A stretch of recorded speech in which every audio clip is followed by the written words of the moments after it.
Welcome to Teamwork, A Better Way, the podcast filled with stories, experiences, and insights from leading high-performing team experts. Here are your hosts, Spencer Horn and Christian Napier. Well, hello everyone, and welcome to another episode of Teamwork, A Better Way. I'm Christian Napier, joined by one of the few people on earth who can wear a shirt that combines pinstripes and Technicolor polka dots, Spencer Horn. Spencer, how you doing? I'm great, Christian. Good to be with you. Great to be with you. You are the man who has been traveling all over the world. Where in the world have you been? Gosh, since we last spoke, I was in Canada and Florida with our guest, and then most recently I was in Korea and Indonesia. And as a subset of Indonesia, we went to Bali and had a pretty amazing experience. Wow. Holy cow. Well, we could talk for hours about all that travel stuff because I'm really interested in it, but I don't want to take any time away from our amazing guest. He is, well, I'll let you introduce him because he's coming out with a new book. We're all super excited to see his new book that's going to be coming out. So, Spencer, why don't you introduce our special guest today? Yeah, I'm going to throw him up on the screen here with us. So Ryan Englin is a longtime friend. And how long have we known each other now, Ryan? It's been over 10 years. I know that. Yeah, so over 10 years. And we met when I was working at Rapport Leadership. And Ryan and I have kept in touch. He's done great things. He's been a guest on our show before.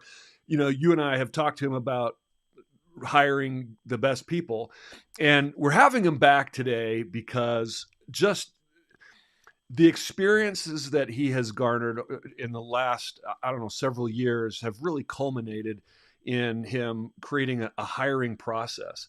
And he's going to share that with us. He actually is launching a book on that same process next week, actually a week from today, the 17th. Yeah. Is that right? That's right. So very, very, very impressive. And, he talks about the different ways that, many organizations go out and find people. And I have to say, Ryan, I know this is a little different introduction, but I happened to be with you a couple of years ago on a fishing trip off the Florida Keys, Key Largo. And we had a blast. We were on the small boat. We had a great captain and first mate, and we were mahi fishing. And Ryan just had this amazing epiphany about ways to help his clients to attract. And he took some of those and he really put it into the model. And I'm going to let him share that with you. But Ryan is incredible energy. I mean, he is really sought after now in so many circles, especially in industries that use, blue collar labor. Construction, for example, is a huge one, and many of those supporting trades that work in that. And these are industries that are absolutely vital for society to continue to go forward. And a lot of people are concerned right now about what's going to happen in the economy.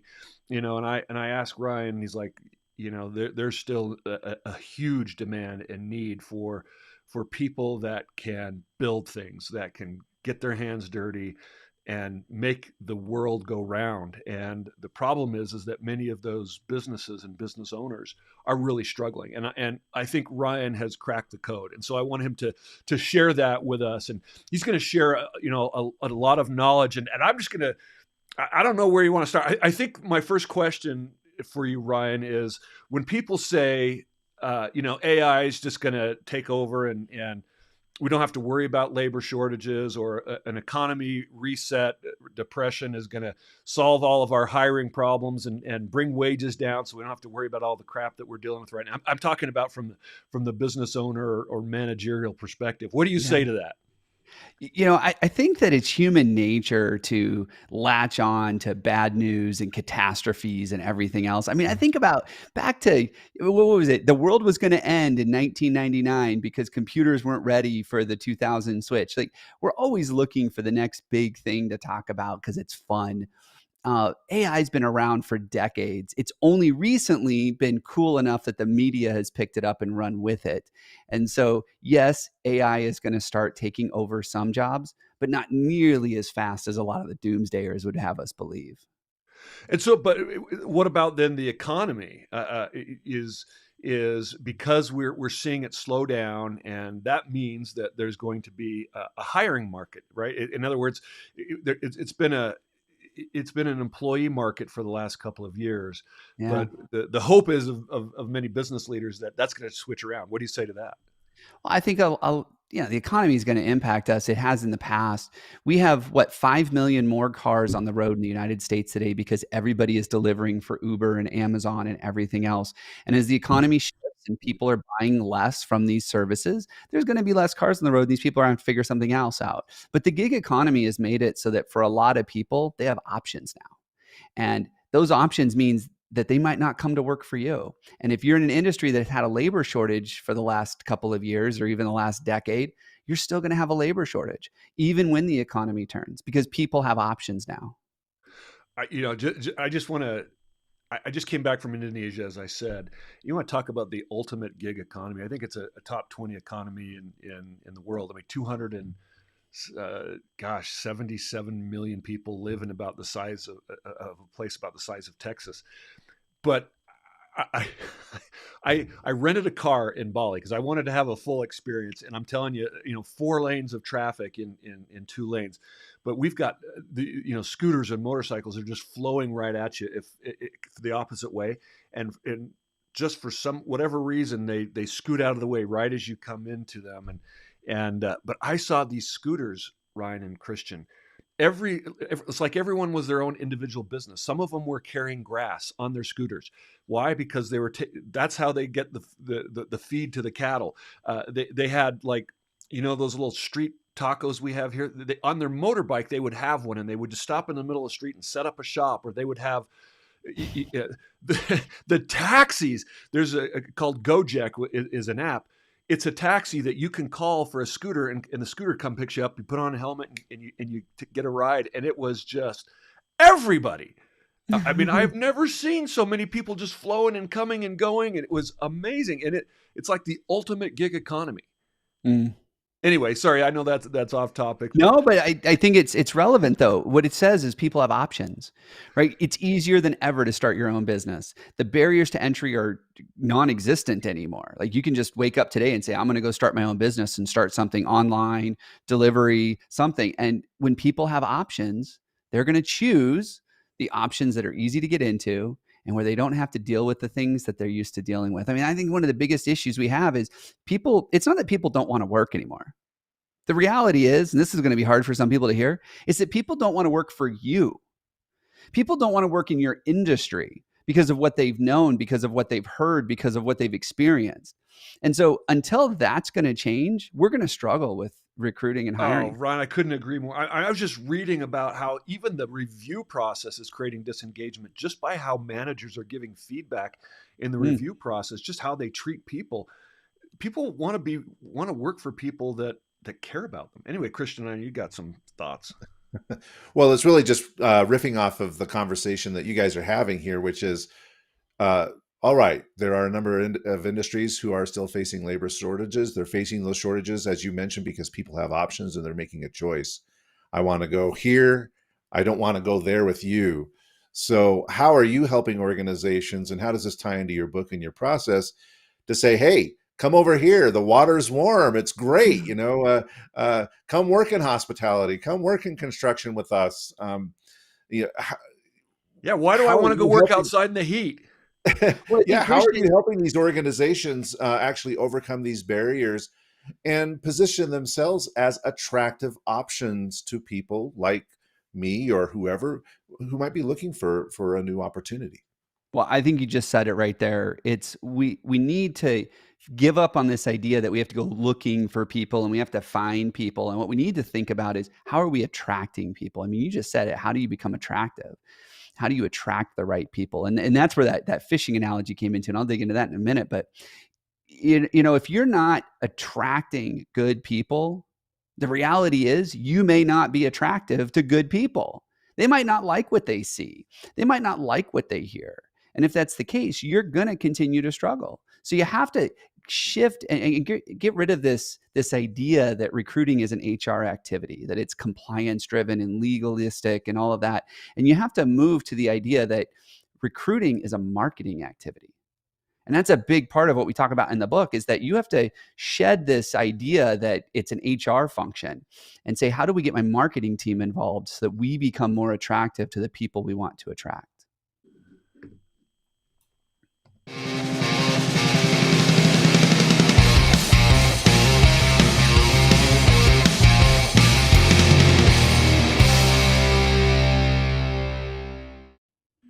But is it possible, Ryan, that to be more attractive, we might just be putting makeup on a pig? It's very possible. But here's what I've learned in all the years I've done this, is that people are attracted to highly effective teams, to really strong cultures, to companies that know how to communicate well. And here's what I've learned is that just because it's not attractive to me doesn't mean there isn't someone out there in the marketplace that it's attractive to. We worked with a client years ago that they had a leadership team that was what I consider very unhealthy, very passive aggressive. And they were so they were proud of it. And they could not build an effective sales team because all these salespeople came in and they wanted to know their numbers and they wanted to be able to have conversations and they wanted to be able to ask questions. And that's not the environment that they created. So what we did was we put together a marketing campaign promoting the fact that we were a passive aggressive bunch and we were looking for passive aggressive salespeople. And I'll never forget, I shared it with the sales manager and he read this ad and he goes, I want to work here. This sounds so cool to me. I said, you do work there, but we're going to market it this way. We're just going to be authentic. We're going to put it out there. This is who you are. And the transformation over the next 6 months in the type of people that they were bringing in and building the sales team, turnover went away, productivity went up, sales went up. It was crazy. But it was because, in my opinion, that was unhealthy, but for them it worked. So I guess there's something for everyone out there, right? Absolutely. Match made in heaven. So I don't think it's as much putting makeup on a pig. I think it's about being authentic. It's about being real. It's about putting your true self out there and saying, this is who we are, the good, the bad, the ugly, everything, and just sharing that with the world. And then the world goes, you're run by human beings. You're not perfect. You're not lying to me. I feel the authenticity coming through. I feel like I can talk to you. And that's how we start creating connections. That's interesting. Spencer and I have a mutual friend who owns a landscaping business and it does commercial landscaping.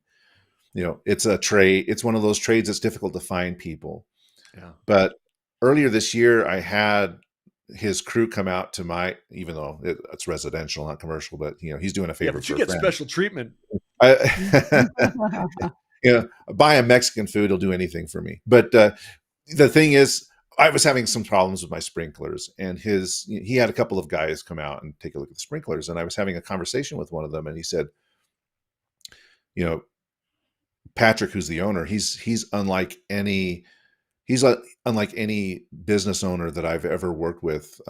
He's a unique individual, and it's a joy working with him. It's so refreshing.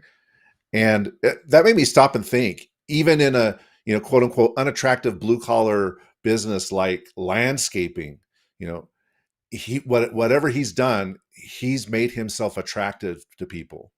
He's able to bring in people and retain them, and they stay with him for a long time because of who he is and how he runs his business. And so, for me, that was a great case study of, taking an unattractive business bit. And it's not necessarily putting lipstick on a pig. No. His people actually genuinely like working for him. Well, and he's Belgian. He lives in America and he speaks perfect Spanish, right? So he learns Spanish and he connects with every one of his workers and every one of his managers, and he knows them personally and cares about them, and they respect that because he respects them and respects their culture. And I think that word that you just used, Spencer, is right on. It's about connecting with people.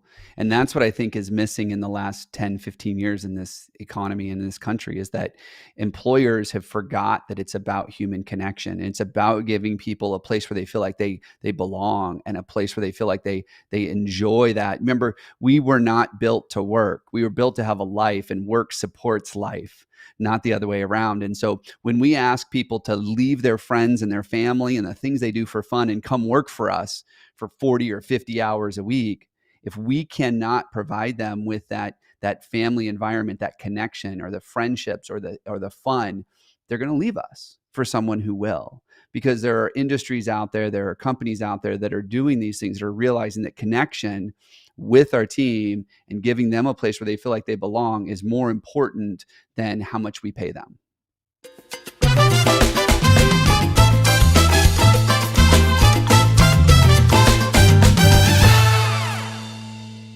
Why do we? Oh no, we. Are you there? There he is. So All right, he's back. well, why do we forget that we need to connect? I think that in this world of the amount of information that is shared, and I mean, you think about how much information we get to consume and how easily it is to consume with the internet and everything else. We're bombarded with all these different ideas, and we're bombarded with, oh my gosh, that business over there is doubling this year. That business over there is 5Xing. That business just went public. And we're thinking we have to work harder and we have to do more to keep up. And I think that with all the things that are coming at us as entrepreneurs, we're just like, well, which shiny object do I chase today? When what we really need to do is take a step back and say, who on my team can I invest in today that can help make sure I have a really strong, growing business, and ignore all of the noise that's out there. So I think that's what happens. We get caught up in the noise and we forget to connect with the people that are helping us make it happen. I think that's true for sure, Ryan. And I also think some don't know how to connect. And I know that's the case because I'm actually coaching one who's a manager for one of a mutual client, and this manager actually is just I can't have personal connections with my people because he screws it up when he does. Yeah. And so it's just easier for him to let me just separate out emotion and relationship from the task. It's all about getting the job done, because he really struggles with how do you deal with complex human beings and just connecting with people. It's hard for some people. So it's just I'm gonna eliminate all emotion, all personal, everything, just so I don't get into trouble and I get the job done. Mm-hmm. Yeah, no, I see that too. We usually work directly with the entrepreneur, with the owner. And Yeah. so for them, it's not a matter of teaching them how to do this, because a lot of times it's so much harder for them to learn it than it is for us to develop a process or put in a position that can help do the connection for them, almost like a buffer, if you will. Give them a service manager, an operations manager, or someone like that who can do the connection on their behalf so that they can go chase the things that they're uniquely good at. Well, that's important because it's usually at that management to the frontline level where they lose that connection. Mm-hmm. Those are the people that don't have those skills. I know, Christian. I mean, I'd like to hear how you do that.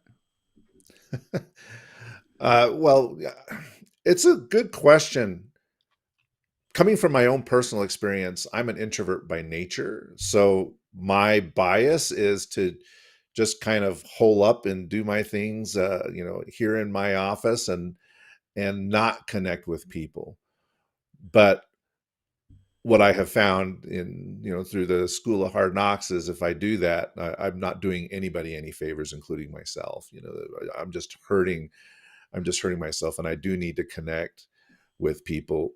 So, for me, just tactically speaking, it's making sure that I have formal times on my calendar to connect with people.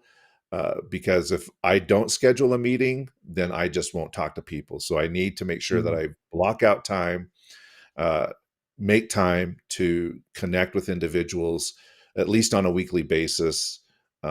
And also, as you rightly pointed out, to show that I care about them. And it's not insincere by any means, but it's all, it's asking about how things are going and understanding what's going on in their lives. And if they're facing any, health challenges in their family, or going through divorce or whatever it is, and understanding that you're there for them. I found that with my own team, that my head of development's amazing, and he will do anything for me because he knows that I will do anything for him. And I don't know if that's helpful at all, but that's kind of where I'm coming from, even as an introvert. This connection is absolutely essential. What you're saying. Well, I love what Simon Sinek says about the difference between an introvert and an extrovert. And he's like, as an introvert, I can stand up on a stage and I can talk to hundreds of people, which normally you wouldn't think would work for an introvert. He goes, because when in my mind, I'm having a conversation with you, and I'm having a conversation with you, and I'm having a conversation with you. And introverts are really good at connecting one-on-one, whereas extroverts want to connect with groups of people. And so we run into this a lot. And one of the challenges we see is that over time, the team realizes that this introverted owner or boss has not connected with them, so they give up and they stop reaching out and they stop connecting. And so one of the things that we teach these leaders is how to create traps.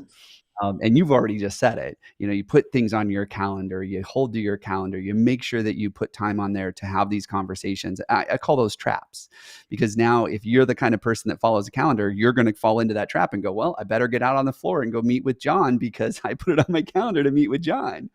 And you just have to be more intentional about it. And that's one of the things that we coach our clients on being able to connect with people.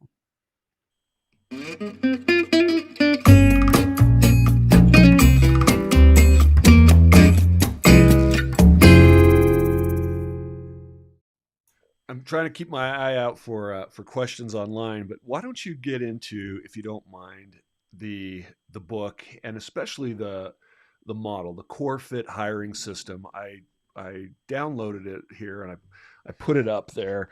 I'm going to put you back on the screen, and it's going to cover us, but at least you can talk a little bit to. Hey, it didn't cover you and me, Spencer. It's just Christian.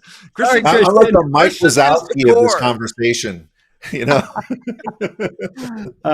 when I first stumbled onto this, I was working with an HVAC contractor, and I was helping them. I had a marketing company at the time, and what I did was I helped them with lead generation, and they ended up telling me that I can't take the leads anymore because I don't have techs.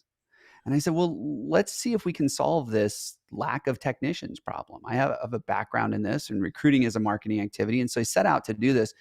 And the first thing I did was realize that if I wanted more people applying with a company, I had to do two things. Number one, I had to make them attractive. And so we call that your employer brand or your core. And then the second thing we have to do is we have to automate this process. Because if you're a small business or an entrepreneur or even leading your own department, you know how there's more busy work that needs to be done than there is time in the day. And so if we automate the things that are predictable, the things that we know we can set up a system for and just let it run, if we do those two things, we're going to attract and get more applicants and have more people in the pipeline, and we can ultimately hire more people.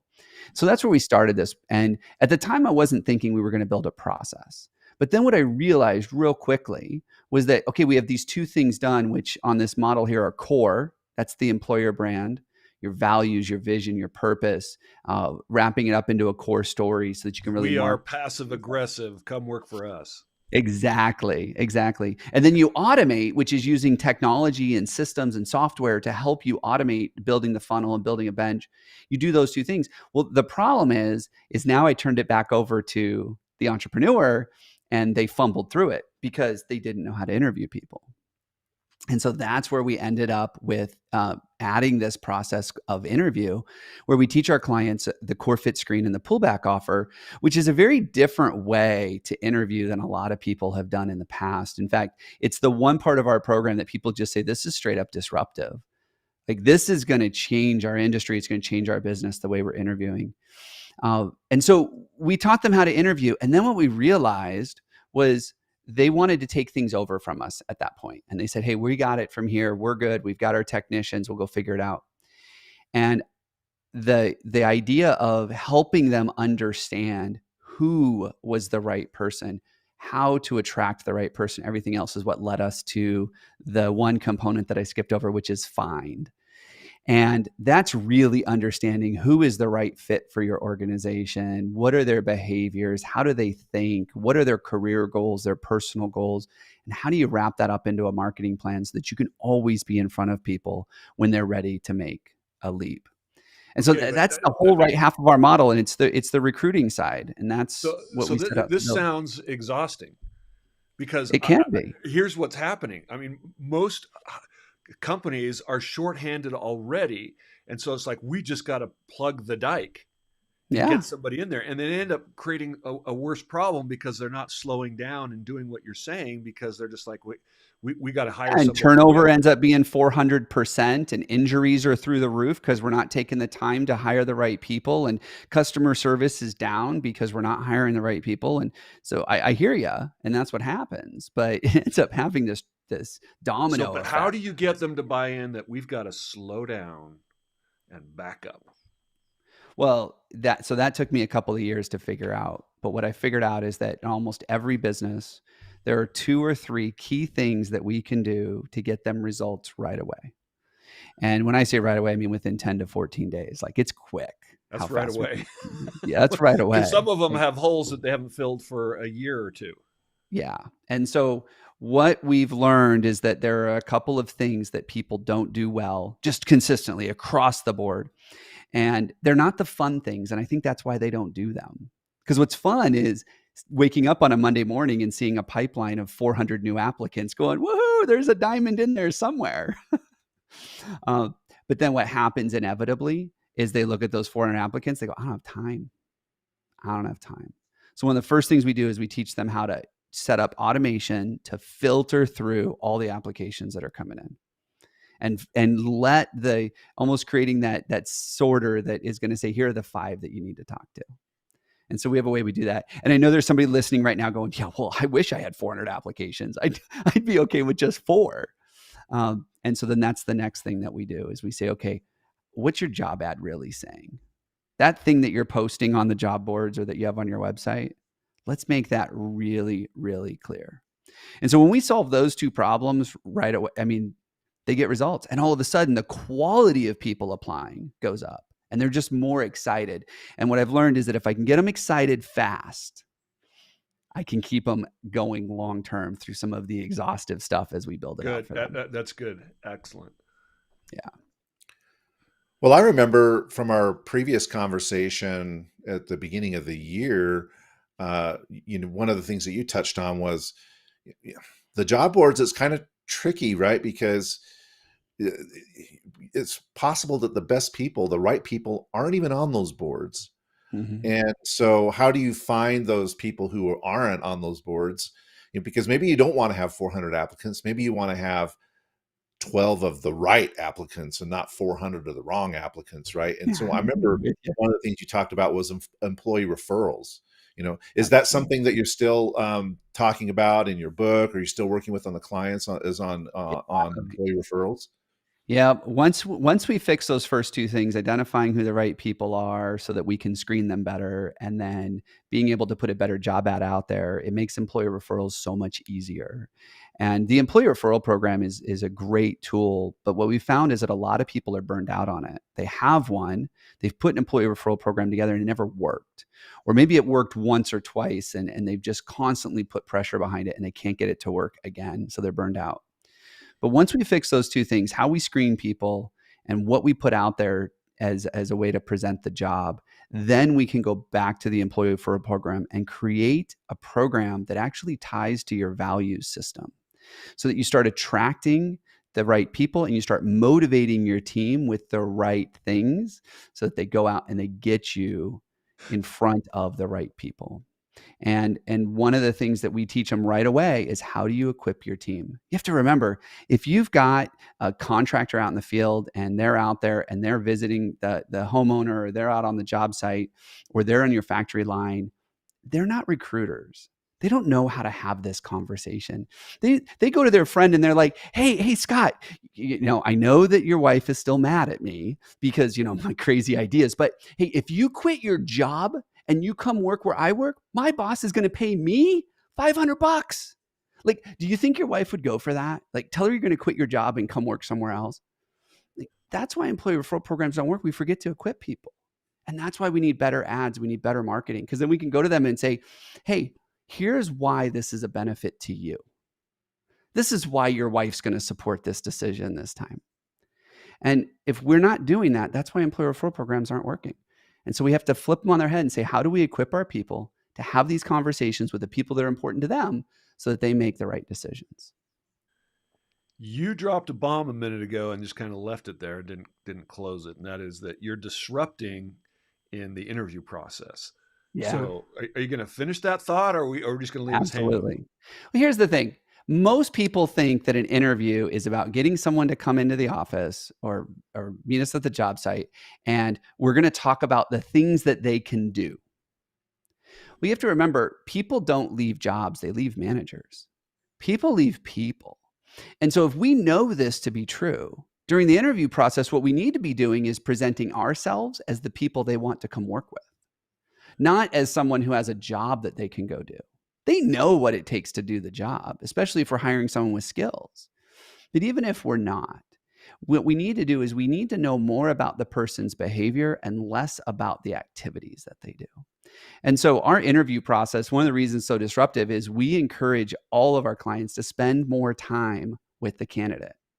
Now, I'm not talking about delaying the interview process. Like, there are some companies out there, it takes 10, 12 weeks to get through the interview process. That's not what I'm suggesting. You need to hire someone now. But instead of spending 30 minutes with them and going through a checklist and saying, can you do this? Can you do this? Can you do this? Can you do this? Why don't we sit down and have a conversation with them about who they are, where they want to go? Do they want to work for a company that's going where we're going? Actually have a conversation about this journey that we're going to go on together. You know, you've heard Jim Collins talk about getting the right people on the bus, and you get the right people in the right seats and they figure out where the bus is going to go. And then he moves on to one of his other concepts. Well, the last time I checked, there were 50 extra seats on that bus that we got to put people on. Right. And if those people that we're attracting to our business get on the bus and they go, this bus ain't going where I want to go, they're going to get off. We need to have those conversations up front. We need to have those conversations during the interview. And that is one of the hardest things I see people to do, is to spend more time having a conversation with people before they make them an offer. I've spoken many times about my mentor, Kelvin Cullimore. They actually just had the 30th anniversary of the theater that we built in Branson, Missouri. I was in Indonesia when it happened, but I was giving a keynote talking about Kelvin in Indonesia. And one of the things I talked about is the team that he built. And as part of that, he flew me from Salt Lake City when I was just a graduate from college, and my wife to Branson, Missouri. Why? He wanted to see how I would show up in the community, how I would, how others would react to me and how I would react to them. He wanted to see how I interacted with my wife. And frankly, he gave me the job because of the fact that my wife is so amazing that if she married me, there might be some redeeming quality to me. There's something he hasn't seen yet, but it's got to be. No, you're not wrong. But the point is that the interview process was time. Yeah. And I spent days there, and he didn't, he wanted to give me the job. He didn't offer it to me, but he wanted, as part of that, just to get to know me. And if you recall Zappos, I mean, I love the Zappos stories. What they would do is they would, fly in their interviewees, and the HR person would actually be the bus driver that picked them all up at the airport. And they wouldn't know that. They would just be the bus driver, and they were watching them and how they interacted with each other, how they talked to each other, how they treated each other, how they treated the driver. Yeah. Just for that very reason, so they could have more time with them outside of the interview process. And I think that's a piece that a lot of people miss, because, to your point earlier, we're busy, we're short-staffed, we've got to make a decision quickly. And so we think in an effort to solve our problem through speed, we actually make the problem worse, and we keep the problem going because we don't really get to know who these people are. I tell people all the time, during the interview process, especially the first interview, that's the best that person's going to show up. I mean, think about the culture that we live in. First impressions are the most important. People make decisions in the first 5 seconds. You got to go out and get new clothes for a first date. You got to impress her on the first date and take her to a restaurant that you probably can't afford, right? Like, we're bombarded with all of this stuff that what people really focus on is that first impression and what they Ryan, see. do you recall the pro scan? There's the outward self. I call that Yeah. the dating profile. Yeah. And I always people that I teach how to use it in their hiring, I say focus on the basic or the natural style, because that's what you're going to get when you marry this person. Yeah. And that's the other thing. We talk about marrying, we talk about dating. If you think about it, nobody spends 15 minutes with someone on a first date and says, "Will you marry me?"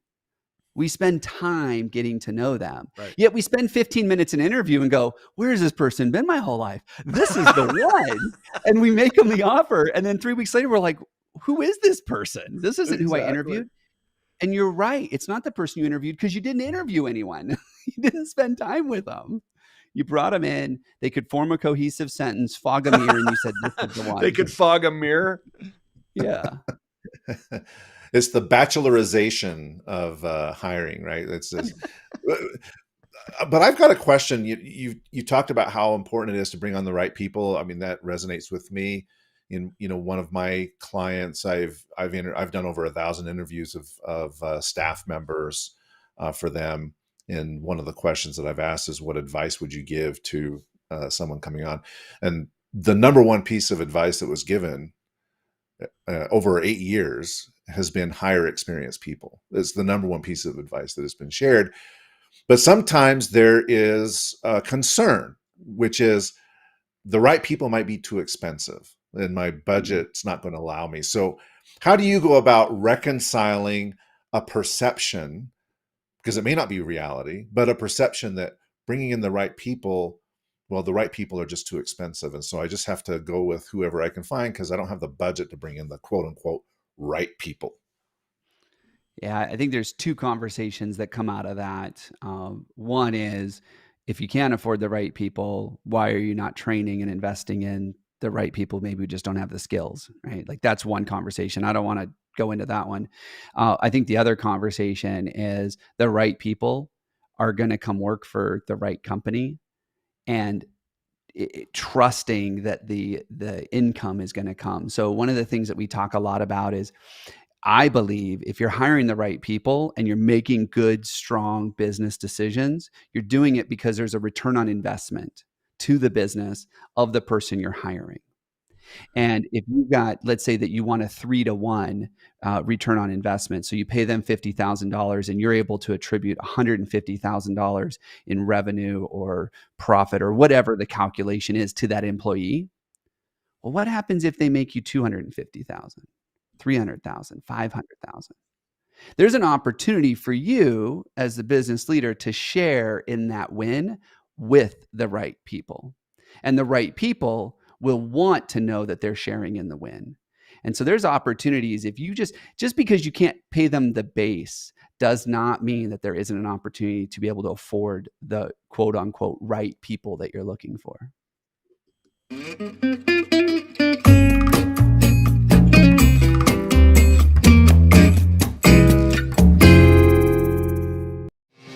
Welcome to Teamwork. Oh, let's see. So I made a mistake there. So what I'd like to know, I'm messing up with my own jet lag. I'm going to blame it on the jet lag that I'm. You got too many cool buttons over there to push. Talk about the rest of the model and what can people expect when they buy your book? I mean, what are they going to get? Yeah. For this?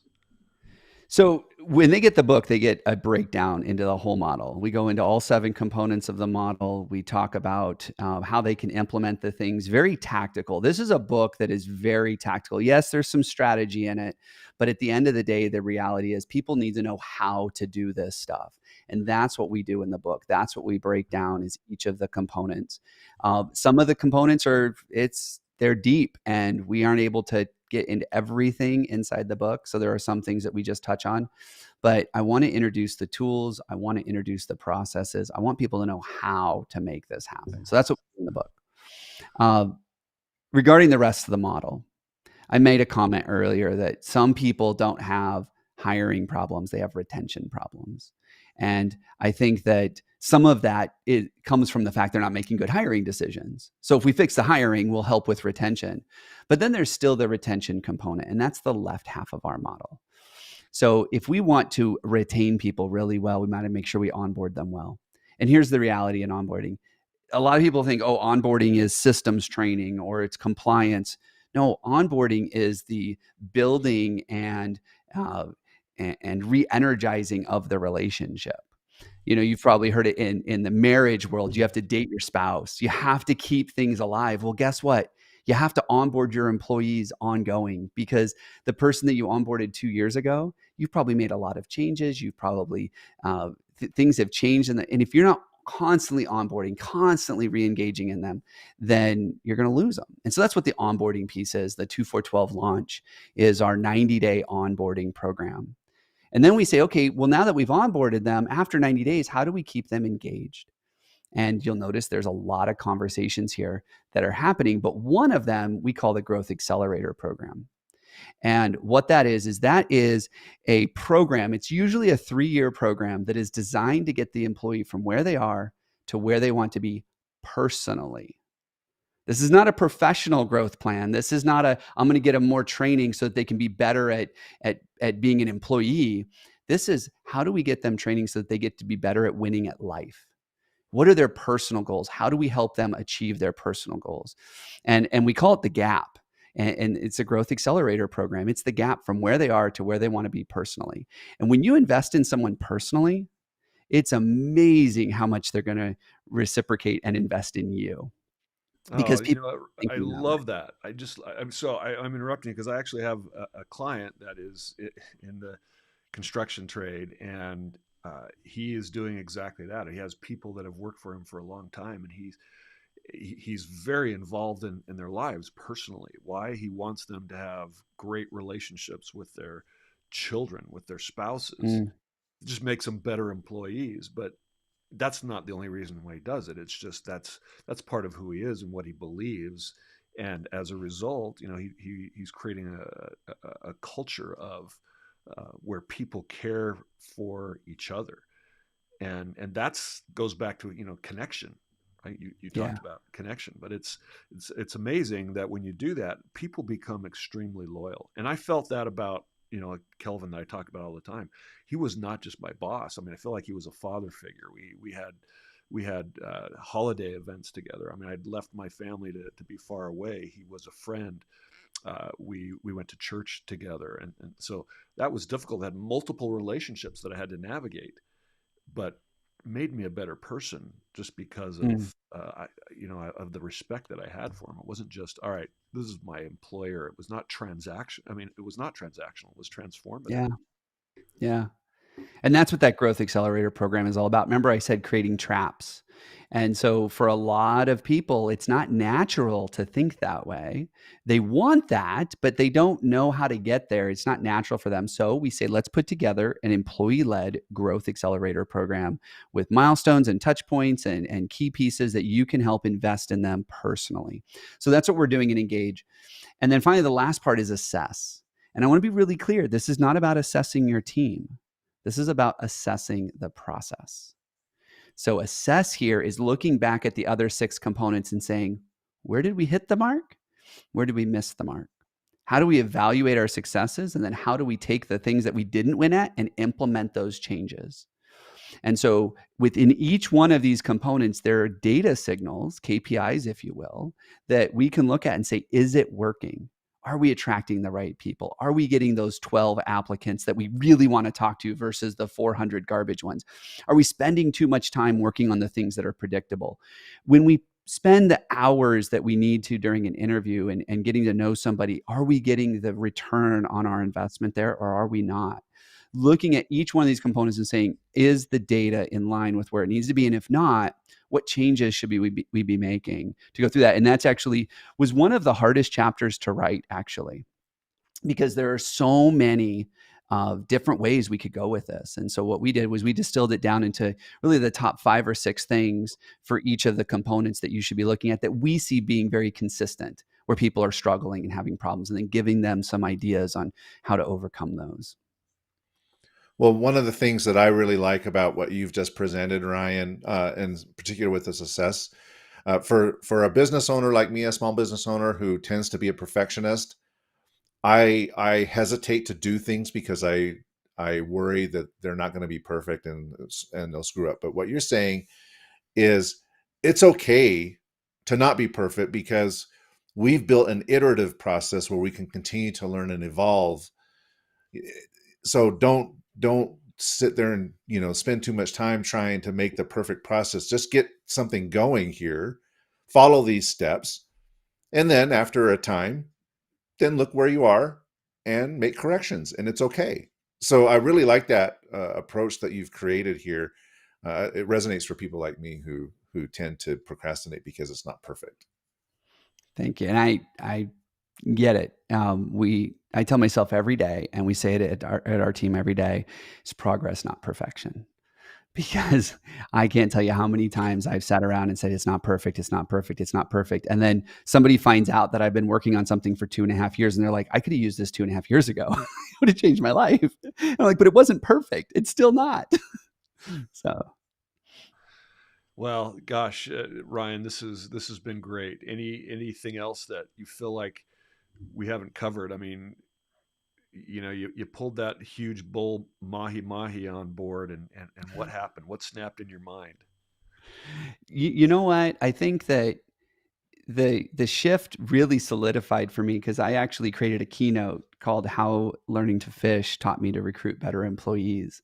And there is just so many analogies in being able to fish and using the right gear and the right bait and going to the right location, and just so many things that reflect there. But I think if people listen to this and they want to pick up the book, by all means do, because it is very much a how-to. It's like I said, I don't spend a lot of time on the strategy, but read it with a marketing lens. Like when you read it, think about this as a marketing activity and marketing tools.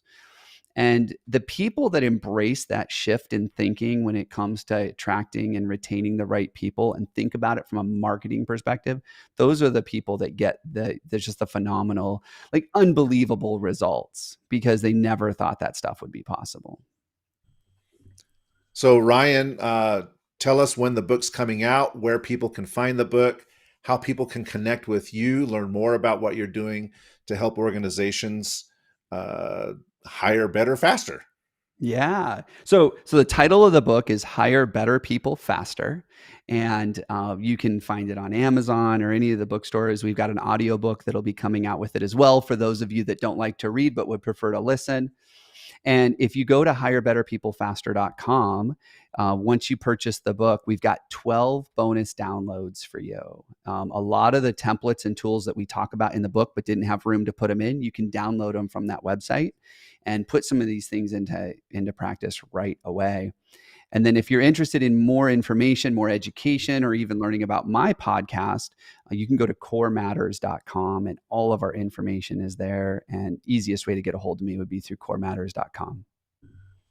All right, fantastic. Well, Ryan, thank you so much for sharing that information. We'll make sure that gets out to the listeners and viewers. And Spencer, you've been traveling the world, and you do travel the world, helping organizations all over the place to develop higher performing teams. If people want to connect with you to learn how you could potentially help them, what's the best way for them to do so? Gosh, reach out to me on LinkedIn, Spencer Horn, and I love introducing people that I know to Ryan. I'm gonna share this podcast link with some of them because I believe they can benefit from what he does. And Ryan, I just appreciate you, and hopefully you value what I do because you've introduced me to some great clients, and there's a lot of symbiosis between hiring great people and then helping them to integrate and work well as a team. And so we've had that opportunity. And Christian, always with incredible insights. I just so grateful that I get to co-host with you. How do people find you? LinkedIn's great. Just look for Christian Napier on LinkedIn. You'll find me there, and happy to have conversations with anybody. So this has been an illuminating hour for me, Ryan. It's great to connect with you once again. And Spencer, welcome back. Listeners and viewers, thank you for taking the time to be with us. And please like and subscribe to our podcast. We'll catch you again soon. Well, as soon as I press the button. Hang on.